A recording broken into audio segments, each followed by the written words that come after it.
Hello friends, IAS Hindi YouTube channel में आप सभी का स्वागत है। देखिए 66 बीपीएससी प्रीलिम्स की जो हमारी करंट अफेयर सीरीज़ चल रही है उसका ये हमारा पार्ट 3 है।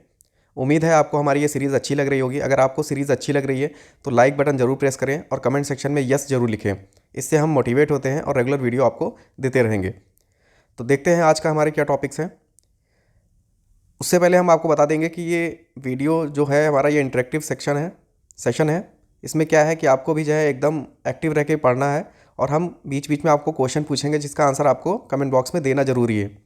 ठीक है, ताकि जिससे हमें ये लगेगा कि हाँ आप रेगुलर अपडेट हैं और इस सीरीज़ से आपको फ़ायदा हो रहा है। तो एक्टिव रहिएगा, क्वेश्चन बीच में पूछे जाएंगे, आपको आंसर देना पड़ेगा, क्योंकि हम नहीं चाहते कि इसके अलावा आपको कुछ भी एक्स्ट्रा पढ़ने की ज़रूरत पड़े।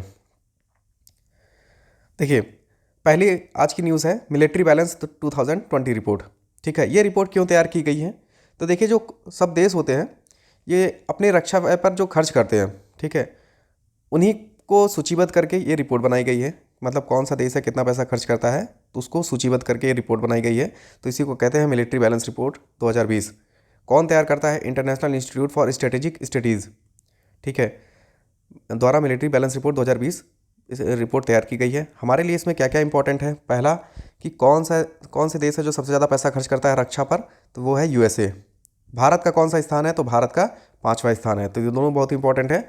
और इसमें एक चीज़ और है कि भारत जो है अपने रक्षा व्यय पर 60.5 बिलियन डॉलर खर्च करता है। तो हमारे लिए दो चीज़ें बहुत इंपॉर्टेंट थी, एक यूएसए और भारत। नेक्स्ट देखते हैं। देखिए, प्रगति पहल शुरू की गई है, किसके द्वारा शुरू की गई है? तो ये फेसबुक के द्वारा शुरू की गई है। देखिए, हर एक कंपनी को जिसको लाभ होता है, ठीक है, उसको क्या करना पड़ता है? कंपनी अधिनियम 2013 की धारा 135 के अनुसार सीएसआर में कुछ पैसा देना पड़ता है। तो उसी की पहल के तहत फेसबुक ने क्या किया है? अपनी प्रगति पहल लॉन्च की है। इसमें क्या किया है कि महिला उद्यमिता को बढ़ावा देने हेतु गैर लाभकारी जो संस्थाएं होती हैं उनको ये सहायता देगा। ठीक है, महिला उद्यमिता को बढ़ाने के लिए जो गैर लाभकारी संस्थाएं होती हैं उनको ये फेसबुक सहायता देगा सीएसआर के तहत अपनी। तो ये प्रगति पहल किसके द्वारा शुरू किया गया है? फेसबुक के द्वारा। नेक्स्ट देखते हैं, स्वावलंबन एक्सप्रेस। एक एक्सप्रेस शुरू की गई है। ये किसके द्वारा शुरू की गई है? सिडबी के द्वारा। इसका लक्ष्य क्या है कि जो छोटे व्यवसायी हैं, ठीक है, उनको उम्मीदवारों को सशक्त बनाना। जो छोटे छोटे व्यवसायी हैं उनको सशक्त बनाना। साथ ही साथ इसमें क्या है, युवाओं में उद्यमी संस्कृति को बढ़ावा देना। मतलब छात्रों में जो है जो उद्यमिता है उसको बढ़ाने के लिए भी ये प्रयास करेगा। साथ ही साथ इसमें कौन से युवा वर्ग को कंसिडर किया गया है? तो 20 से 35 आयु वर्ग को। तो आपके लिए मोस्ट इंपॉर्टेंट क्या है कि स्वावलंबन एक्सप्रेस किसके द्वारा शुरू किया गया है? सिडबी के द्वारा। नेक्स्ट देखते हैं मोस्ट इंपॉर्टेंट, प्रधानमंत्री गरीब कल्याण योजना। तो वित्त मंत्री निर्मला सीतारमण के द्वारा लॉन्च किया गया था। इसमें क्या हुआ था कि प्रवासी भारतीय जो थे और छोटे छोटे जो कामगार मजदूर थे, रेहड़ी वाले थे, उनको सभी को, एमएसएमई सेक्टर थे, उन्हीं सभी को मिला के एक आर्थिक पैकेज दिया गया था। कितने का? 1.7 लाख करोड़ का। तो आपके लिए डेटा इंपॉर्टेंट है, आपसे एग्जाम में पूछा जा सकता है कि प्रधानमंत्री गरीब कल्याण योजना में कितने का पैकेज दिया गया था? तो 1.7 लाख करोड़ रुपए का।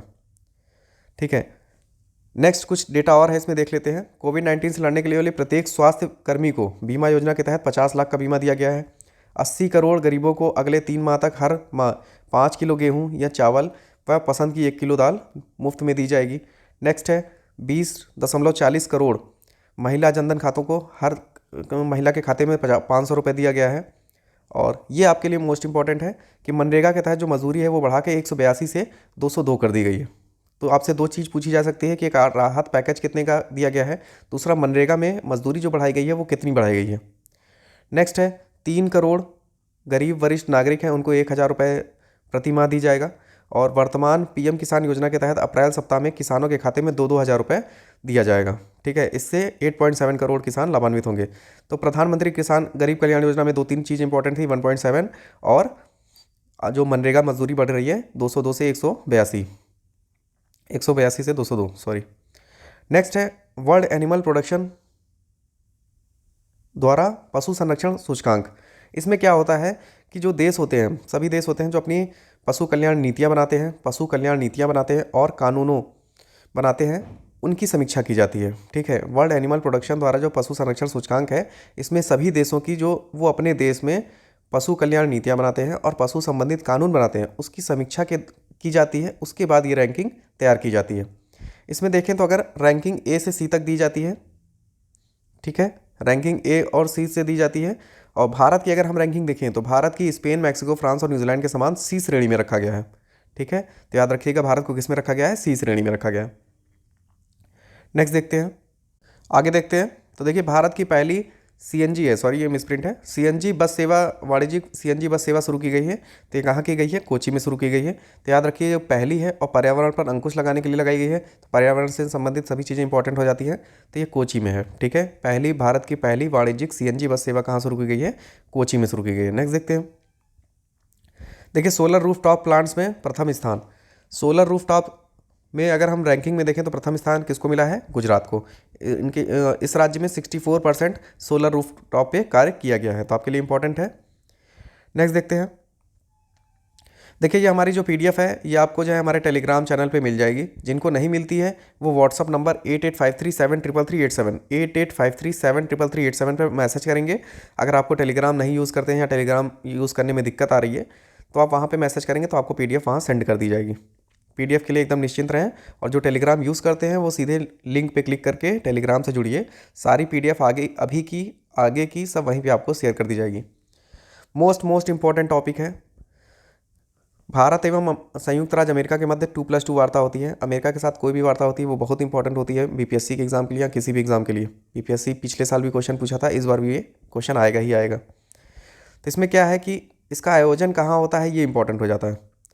तो 2+2 में होता क्या है कि 2 लोग जो है भारत से जाते हैं और 2 लोग अमेरिका से आते हैं, उन दोनों के मध्य वार्ता होती है। ठीक है, मंत्री स्तर के। और इसका आयोजन कहाँ पे किया गया है, वाशिंगटन डीसी में, यूएसए में। इसमें भारतीय प्रतिनिधि कौन थे, भारतीय प्रतिनिधि के रूप में रक्षा मंत्री राजनाथ सिंह थे व विदेश मंत्री डॉक्टर एस जयशंकर थे। ठीक है, और पहली अगर हम 2+2 वार्ता की बात करें तो ये 2018 में हुई थी नई दिल्ली में। ठीक, एक साल एक बार यहाँ इंडिया में होती है, एक बार अमेरिका में होती है। नेक्स्ट देखते हैं, नेक्स्ट हम देखें तो राष्ट्रीय डोपिंग रोधी एजेंसी, ठीक है, नेशनल एंटी ड्रग्स एजेंसी। ठीक है, इसका जो है इसके जो है ब्रांड एम्बेसडर बनाया गया है, इसलिए इंपॉर्टेंट हो गई है। कौन बनाया गया है, सुनील शेट्टी बनाया गया है। और अगर हम नाडा की जो है स्थापना की बात करें तो 24 नवंबर 2005 में की गई है। इसका उद्देश्य क्या है, इसको क्यों बनाया गया है, तो डोपिंग प्रोग्राम को बढ़ावा देने के लिए, मतलब कैसे जो है हम ड्रग्स के यूज़ को जो है कम करें उसके लिए किया गया है। ठीक है, तो इसके ब्रांड एम्बेसडर कौन बनाया गया है, नाडा के सुनील शेट्टी। नेक्स्ट देखते हैं, मोस्ट इंपॉर्टेंट है, ऑक्सफोर्ड डिक्शनरी ने word of the year 2019 launch किया है। तो ये किसको चुना है, क्लाइमेट इमरजेंसी को। मोस्ट इंपॉर्टेंट है, इसको रट लीजिए यहीं पे कि क्लाइमेट एजेंसी को ऑक्सफोर्ड डिक्शनरी ने वर्ड ऑफ द ईयर घोषित किया है, जलवायु आपातकाल को। 2018 में किसे किया था, तो विशाख टॉक्सिक को। नेक्स्ट देखते हैं, देखिए भूस्खलन जोखिम न्यूनीकरण और लोचशीलता पर प्रथम अंतर्राष्ट्रीय सम्मेलन हुआ है, प्रथम हुआ है और ये पर्यावरण संबंधित है और भूस्खलन जोखिम न्यूनीकरण और लोचशीलता पर है। तो ये कहाँ पे किया गया है, तो ये बहुत मोस्ट इंपॉर्टेंट है, दिल्ली पे। ठीक है, केंद्रीय गृह राज्य मंत्री जी किशन रेड्डी द्वारा किया गया है। भूस्खलन जैसी आपदा से निपटने के लिए आवश्यक प्रौद्योगिकी तथा नुकसान को कम करने में त्वरित प्रतिक्रिया के लिए आधारभूत संरचना विकसित करने पर बल है। जो इससे जो है प्रभावित होते हैं उसमें जो है जो भी जो है कार्य किया जा सकता है आधारभूत संरचना विकसित करने में, उस पर कार्य किया गया है। और जो भी टेक्नोलॉजी यूज़ की जा सकती है इसको कम करने के लिए, उस पर यह विचार किया गया है। लेकिन ये कहाँ पे हुआ है, ये दिल्ली में। तो ये आपके लिए इंपॉर्टेंट है। नेक्स्ट देखते हैं, बीसीसीआई का मुख्य चयनकर्ता बनाया गया है, किसे बनाया गया है, सुनील जोशी को। ठीक, सुनील जोशी को बीसीसीआई का मुख्य चयनकर्ता बनाया गया है। और ये किनके स्थान पे आया है, तो ये एमएसके प्रसाद के स्थान पे आया है। नेक्स्ट देखते हैं, एबेल पुरस्कार मोस्ट इंपॉर्टेंट है, नॉर्वेनियन अकादमी ऑफ साइंस एंड लेटर्स के द्वारा दिया जाता है। वर्ष 2020 के प्रतिष्ठित लेवल पुरस्कार की घोषणा की गई है और ये किसे दिया गया है, इजराइल के गणितज्ञ हिलेल फुरस्टेनबर्ग को दिया गया है। याद रखिएगा, हिलेन फुरस्टेनबर्ग व रूसी अमेरिकी गणितज्ञ ग्रेगरी मार्गुलिस को दिया गया है। ठीक है, 2 लोगों को दिया गया है, नाम आप देख लीजिएगा, हिलेल फुरस्टेनबर्ग व ग्रेगरी मार्गुलिस। नेक्स्ट देखते हैं, महिला उद्यमी सशक्तिकरण सम्मेलन किया गया है, महिलाओं से संबंधित है, उद्यमी सशक्तिकरण सम्मेलन है, मोस्ट इंपॉर्टेंट है। कहाँ पे आयोजन हुआ है, दिल्ली में। ठीक, केंद्रीय सूक्ष्म लघु एवं मध्यम उद्यम मंत्रालय द्वारा फिक्की फ्लो CII और भारतीय लघु एवं मध्यम मंच के सहयोग से किया गया है। 2-3 संस्थाएं जुड़ी हुई हैं इसमें। नेक्स्ट देखते हैं, कहाँ पे हुआ ये आपके लिए इंपॉर्टेंट है, महिला उद्यमी सशक्तिकरण सम्मेलन 2020 कहाँ हुआ है, नई दिल्ली में। यहीं पे आप हमें कुछ क्वेश्चन के आंसर बताइए ताकि हमें भी पता चले कि आप एक्टिव हैं। पहला क्वेश्चन यह है कि मिलिट्री बैलेंस रिपोर्ट 2020 जो रिपोर्ट जारी की गई है, इसमें रक्षा पर सबसे ज़्यादा व्यय कौन सा देश कर रहा है, सॉरी, मिलिट्री बैलेंस 2020 रिपोर्ट के तहत रक्षा पर कौन सा देश सबसे ज़्यादा पैसा खर्च कर रहा है। दूसरा है स्वावलंबन एक्सप्रेस योजना किसके द्वारा शुरू की गई है। नेक्स्ट है भारत की पहली वाणिज्यिक सीएनजी बस सेवा जो शुरू की गई है वो कौन से राज्य में शुरू की गई है। तो इन 3 क्वेश्चन के आंसर आप कमेंट बॉक्स में जरूर दें ताकि हमें पता लगे आप एक्टिव हैं। नेक्स्ट देखते हैं, देखिए काले चावल चखाओ को जीआई टैग दिया गया। GI tag most important topic है सभी एग्जाम्स के लिए, किसको किसको मिला है ये आपको पता होना चाहिए। तो काले चावल को चखाओ को जीआई टैग दिया गया है, ये कहाँ पे है, तो ये चखाओ जो है मणिपुर का चावल है, ठीक है, तो ये इसको दिया गया है। नेक्स्ट है गोरखपुर का टेराकोटा है, उत्तर प्रदेश के गोरखपुर के टेराकोटा को दिया गया है। ये क्या है, बहुत सदियों पुराना पारंपरिक कला है, कुम्हारों द्वारा विभिन्न जानवरों की आकृति बनाई जाती है, गोरखपुर के टेराकोटा को दिया गया है। नेक्स्ट है कोविलपट्टी कदलाई मितई को दिया गया है, ये क्या है, दक्षिणी तमिलनाडु में मूंगफली से बनी एक कैंडी है, ठीक है, मूंगफली और गुड़ से बनी एक कैंडी है। तो दक्षिण तमिलनाडु को दिया गया है कि कोविलपट्टी कदलाई मितई को दिया गया है, गोरखपुर के टेराकोटा को दिया गया है और मणिपुर के चखाओ को दिया गया है। लास्ट में कश्मीरी केसर को, इन 4 चीज़ों को दिया गया है इस बार का जीआई टैग। तो आपको ये पता होना चाहिए ये कहाँ पे पाए जाते हैं और किनको किनको दिया गया है। नेक्स्ट देखते हैं महामारी रोग संशोधन अध्यादेश 2020, इसमें संशोधन किया गया है। तो पहला एक्ट हमारा कौन सा था, तो पहला था महामारी रोग अधिनियम 1897। आपसे पूछा जा सकता है कोरोना से डायरेक्ट डायरेक्ट इनडायरेक्ट किसी भी तरीके से इसे पूछा जा सकता है। तो ये 1897 का एक्ट था, ये आपको पता होना चाहिए, ये सन आपको याद रहना चाहिए। तो केंद्रीय मंत्रिमंडल द्वारा 22 अप्रैल 2020 को स्वास्थ्य कर्मियों की सुरक्षा, हुआ क्या था, कोरोना के समय जो है मैक्सिमम जो हमारे स्वास्थ्य कर्मी थे वो कहीं भी अगर जांच के लिए जाते थे तो जो लोग होते थे उन पे मारपीट करते थे और जो है अपना मतलब जांच नहीं करवाते थे। तो इसलिए उनकी सुरक्षा के लिए स्वास्थ्य कर्मियों के लिए इस एक्ट में संशोधन कर दिया गया ताकि अब उन पे भारी जुर्माना और जेल का प्रावधान कर दिया गया, जिससे कि वो डरे और हमारे स्वास्थ्य कर्मियों को जो है नुकसान ना पहुँचाएं। नेक्स्ट देखते हैं इसमें क्या किया गया था, हिंसक कृत्य के लिए इसमें सहयोग ना करने पर 3 माह व 5 वर्ष की कैद, अगर आप स्वास्थ्य कर्मियों को परेशान करते हैं या नुकसान पहुंचाते हैं तो 3 माह से 5 वर्ष की कैद है और 50,000 से 2 लाख रुपए तक का जुर्माने का प्रावधान किया गया है। नेक्स्ट देखते हैं केंद्र सरकार ने किस केंद्र शासित प्रदेश में सभी सरकारी नौकरियों को केवल उस क्षेत्र के अधिवासियों के लिए आरक्षित कर दिया है। मोस्ट इंपॉर्टेंट है, तो किसके लिए किया गया है, जम्मू कश्मीर के लिए। जम्मू कश्मीर के सभी सरकारी नौकरियों को केवल उस क्षेत्र के अधिवासियों के लिए आरक्षित कर दिया गया है। नेक्स्ट देखते हैं, नेक्स्ट है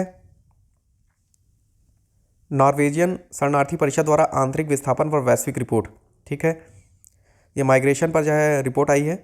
इस रिपोर्ट के अनुसार 50.8 मिलियन आबादी आंतरिक रूप से विस्थापित हुई है।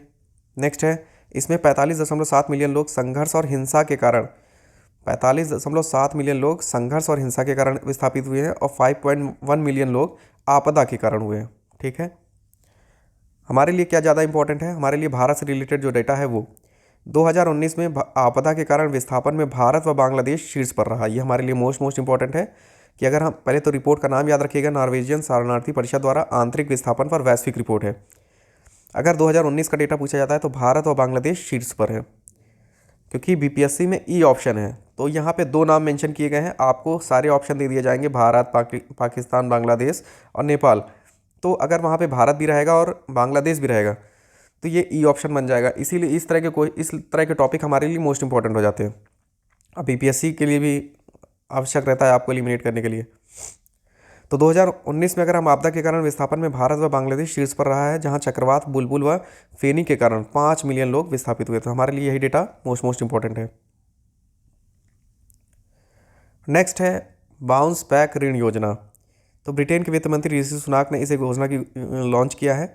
इस योजना से सरकार जो है 100% की मदद से चलाई जाएगी। नेक्स्ट हम देखें तो नासा के द्वारा मोस्ट इंपॉर्टेंट है, नासा के द्वारा मिशन सनराइज लॉन्च किया गया है।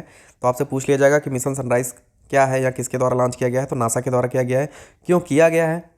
तो सूर्य की उत्पत्ति तथा वृहद सौरकण तूफान का अध्ययन करना और सौर प्रणाली की क्रियाविधि से संबंधित जानकारी एकत्रित करना मोस्ट इंपॉर्टेंट है। तो मिशन सनराइज क्योंकि नासा के द्वारा किया गया है और सूर्य से संबंधित है, तो ये आपके लिए इंपॉर्टेंट है। नेक्स्ट देखते हैं, एक रूहदार काफ़ी चर्चा में रहा है, ये क्या है? तो आईआईटी बॉम्बे के छात्रों द्वारा कम लागत का मैकेनिकल वेंटिलेटर बनाया गया है। आईआईटी बॉम्बे द्वारा एक वेंटिलेटर बनाया गया है जो कि बहुत ही कम लागत का है, क्योंकि जब कोरोना स्प्रेड बहुत तेज़ी से हो रहा था उस समय वेंटिलेटर की काफ़ी आवश्यकता बढ़ गई थी। तो आईआईटी बॉम्बे के छात्रों ने बहुत ही कम लागत में मैकेनिकल वेंटिलेटर बनाया है, जिसका नाम क्या है? रूहदार। तो आपसे एग्जाम में पूछा जा सकता है कि रूहदार क्या है, तो ऑप्शन ढेर सारे होंगे, तो उसमें आपको क्या चूज़ करना है? वेंटिलेटर। नेक्स्ट देखते हैं, जैसे अमेज़न की एलेक्सा है और गूगल असिस्टेंट है, वैसे ही बैंकिंग सेवा में जो है वॉइस बैंकिंग सेवा शुरू किया है, किस बैंक के द्वारा शुरू किया गया है? आईसीआईसीआई बैंक के द्वारा। तो मोस्ट इंपॉर्टेंट है कि वॉइस बैंकिंग सेवा जो शुरू की गई है तो किसके द्वारा शुरू की गई है? आईसीआईसीआई बैंक के द्वारा। जैसे हम अमेज़न में एलेक्सा यूज़ करते हैं और गूगल असिस्टेंट को यूज़ करते हैं, उसी तरह सारी सुविधाएँ वॉइस के माध्यम से दी जाएंगी। तो ये किसके द्वारा है? आईसीआईसीआई बैंक के द्वारा। नेक्स्ट देखते हैं, नेक्स्ट है कोविड-19 पूल परीक्षण शुरू करने वाला पहला राज्य बना है। तो उत्तर प्रदेश भारत का पहला ऐसा राज्य बना है जिसने कोविड-19 से संबंधित पूल परीक्षण शुरू किया है। ठीक है, पूल परीक्षण में एक परीक्षण में 5 नमूनों तक परीक्षण किया जा शामिल है और परीक्षण की संख्या बढ़ाने के लिए राज्य में पूल परीक्षण किया जा रहा है। ठीक है, तो आपके लिए इंपॉर्टेंट क्या है कि पूल परीक्षण शुरू करने वाला भारत का पहला राज्य कौन सा है? तो उत्तर प्रदेश। नेक्स्ट है उन्नयन मेरा, मोस्ट इंपॉर्टेंट है क्योंकि बिहार से संबंधित न्यूज़ है। उन्नयन मेरा विद्यालय मेरा मोबाइल ऐप, तो ये बिहार शिक्षा परिषद परियोजना परिषद ने राज्य के सरकारी स्कूलों में 6 से 12 तक के कक्षा के छात्रों के हेतु उन्नयन बिहार कार्यक्रम के तहत उन्नयन मेरा विद्यालय मेरा मोबाइल ऐप लॉन्च किया है। तो इसमें क्या होगा कि लॉकडाउन के दौरान जो छात्र हैं वो घर में रहकर पढ़ सकेंगे। और सबसे इम्पॉर्टेंट है, क्यों ये इम्पॉर्टेंट हो जाता है? क्योंकि इसको लॉन्च कौन कौन किया है? यूनिसेफ, बिहार सरकार और सामाजिक अधिगम मंच इकोवेशन। तो अगर यूनिसेफ उसमें जुड़ा है तो ये वो चीज़ें काफ़ी इंपॉर्टेंट हो जाती हैं। तो आपसे ये भी पूछा जा सकता है कि उन्नयन मेरा विद्यालय मेरा मोबाइल ऐप किस राज्य सरकार द्वारा लॉन्च किया गया है? दूसरा है किस कक्षा वर्ग के लिए ये इंपॉर्टेंट है और इसका मकसद क्या है? मकसद अगर पूछा जाए तो लॉकडाउन के दौरान घरों में जो छात्र रह रहे हैं वो पढ़ सके सुचारू रूप से, इसके लिए किया गया है। लास्ट टॉपिक है हमारा आज का कि ऑपरेशन सील्ड कहाँ लॉन्च किया गया है? तो दिल्ली में। क्या होता है? तो सील्ड का मतलब भी आपसे पूछा जा सकता है, full form sealing home isolation and tracing essential supply local sanitation door to door checks. ठीक है, तो ये दिल्ली के द्वारा किया गया था कोरोना के काल में, और दिल्ली द्वारा 5T योजना भी लॉन्च की गई थी। तो ये भी आपके लिए इंपॉर्टेंट है कि 5T योजना क्या है और किसके द्वारा लॉन्च किया गया है। तो 5T का अगर हम फुल फॉर्म देखें तो testing, tracing, treatment, team work और ट्रेसिंग शामिल है। ठीक है, तो ये हमारा आज का करंट अफेयर पार्ट 3 था। और कुछ क्वेश्चन और हम चाहेंगे कि आप हमें बताएं, उसके भी कमेंट बॉक्स में आंसर दीजिए। तो 1-2 क्वेश्चन और पूछते हैं हम आपसे। आपको बताना है कमेंट सेक्शन पे कि जो चक हाओ चावल है जिसे जीआई टैग दिया गया है वो किस राज्य से संबंधित है। दूसरा है कि कोविल पट्टी कदलाई मिठाई जो है वो किस राज्य से संबंधित है जिसे जीआई टैग दिया गया है। तीसरा, महामारी रोग संशोधन अध्यादेश 2020 आया है, उसमें उससे पहले जो एक्ट था वो कौन सा था, उसका पूरा नाम क्या था और किस वर्ष आया था। ठीक है, तो ये हमारे 3 क्वेश्चन हैं। उम्मीद है आपको ये सीरीज़ अच्छी लग रही होगी। तो सीरीज़ अगर अच्छी लग रही है तो कमेंट सेक्शन में यस जरूर लिखें और लाइक बटन जरूर प्रेस करें। Thank you friends, keep watching, keep sharing.